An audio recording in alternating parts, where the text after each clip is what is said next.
नमस्कार, सत्यहिंदी.com में आपका स्वागत है। एक नजर अब तक की सुर्खियों पर। कर्नाटक के नए मुख्यमंत्री चुने गए बसवराज बोम्मई बुधवार सुबह 11 बजे मुख्यमंत्री पद की शपथ लेंगे। बेंगलुरु में मंगलवार को ही बीजेपी विधायक दल की बैठक में बोम्मई को विधायक दल का नेता चुना गया। बोम्मई बीएस येदियुरप्पा की सरकार में गृह मंत्री की जिम्मेदारी संभाल रहे थे। निवर्तमान मुख्यमंत्री बीएस येदियुरप्पा ने बोम्मई के नाम का प्रस्ताव रखा। बीएस येदियुरप्पा ने सोमवार को कर्नाटक के मुख्यमंत्री पद से इस्तीफा दे दिया था। उसके बाद से ही नए दावेदार के नाम को लेकर अटकलें लगनी शुरू हो गई थीं। लिंगायत समुदाय से आने वाले बसवराज बोम्मई को येदियुरप्पा का भरोसेमंद माना जाता है। उनके पिता एसआर बोम्मई कर्नाटक के मुख्यमंत्री रहे थे। येदियुरप्पा को कर्नाटक के मुख्यमंत्री पद से हटाए जाने से आहत उनके एक समर्थक ने कथित तौर पर आत्महत्या कर ली है, जिसके बाद पूर्व सीएम येदियुरप्पा ने दुख जताया है। साथ ही कहा है कि राजनीति में उतार और चढ़ाव आना आम बात है। इसके अलावा उन्होंने अपने समर्थकों से इस तरीके के दायरे के बाहर के कदम न उठाने की अपील भी की है। उन्होंने कहा कि मैं हाथ जोड़कर प्रार्थना करता हूं कि सम्मान को इस हद पर नहीं पहुंचाना चाहिए। मैं दुख की इस घड़ी में परिवार के साथ हूं।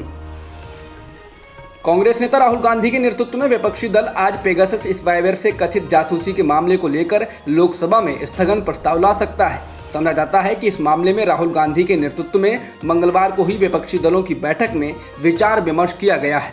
विपक्षी दलों ने पेगासस मुद्दे को जोरदार तरीके से उठाने का फैसला किया है और माना जाता है कि वे गृहमंत्री अमित शाह की मौजूदगी में इस मुद्दे पर चर्चा कराना चाहते हैं। स्थगन प्रस्ताव लोकसभा में तत्काल सार्वजनिक महत्व के किसी मामले पर सदन का ध्यान आकर्षित करने के लिए पेश किया जाता है।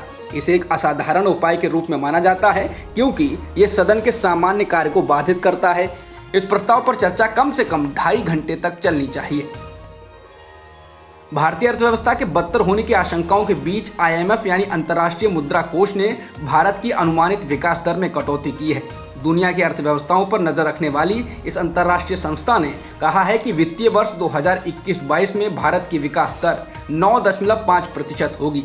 पहले इसने 12.5% का अनुमान लगाया था, यानी भारत की विकास दर में 3% पॉइंट की गिरावट होने का अनुमान है। कोरोना संकट में सबसे अधिक प्रभावित हुए पर्यटन सेक्टर में 21.5 मिलियन लोगों ने अपनी नौकरी गंवा दी है। इन लोगों की नौकरी अप्रैल 2020 से दिसंबर 2020 के दौरान गई है। केंद्रीय मंत्री जी किशन रेड्डी ने मंगलवार को राज्यसभा में ये जानकारी दी है। जानकारी के अनुसार वित्त वर्ष 2020-21 की पहली तिमाही में 14.5 मिलियन पर्यटन से संबंधित नौकरियां गईं, तो दूसरी तिमाही में 5.2 मिलियन और तीसरी तिमाही के दौरान 1.8 मिलियन नौकरियां गईं।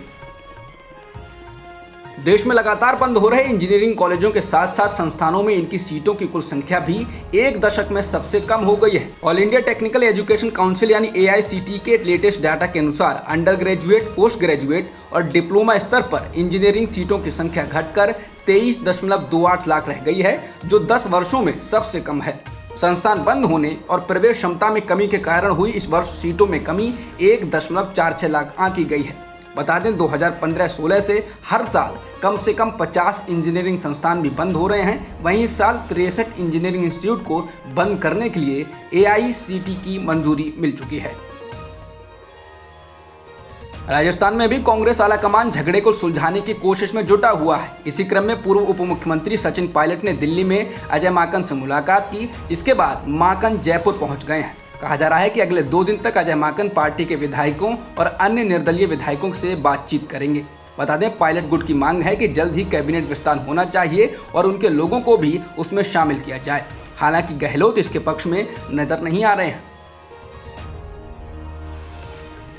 टोक्यो ओलंपिक में भारतीय बैडमिंटन खिलाड़ी PV सिंधु ने देशवासियों को उम्मीद बंधा रखी है। उन्होंने शानदार प्रदर्शन करते हुए हांगकांग की चोंग नंग ई को मात दी है, जिसके साथ ही अब सिंधु ने प्री क्वार्टर फाइनल में जगह बना ली है।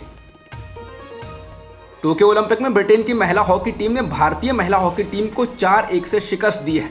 भारतीय टीम पर ब्रिटेन की टीम लगातार हावी रही और भारत की टीम संघर्ष करती नजर आई। भारत में पिछले एक दिन में 43,000 से अधिक कोरोना संक्रमण के नए मामले दर्ज किए गए हैं और 640 लोगों की मौत हुई है, जिसके साथ ही देश में कोरोना की वजह से मरने वाले लोगों का सरकारी आंकड़ा 4,22,000 से अधिक हो चुका है। फिलहाल सक्रिय मामले 3,99,000 से अधिक हैं। अब तक की खबरों में इतना ही। बाकी खबरों के लिए बने रहिए सत्यहिंदी.com के साथ। सत्य हिंदी का ऐप डाउनलोड करें गूगल प्ले स्टोर पर।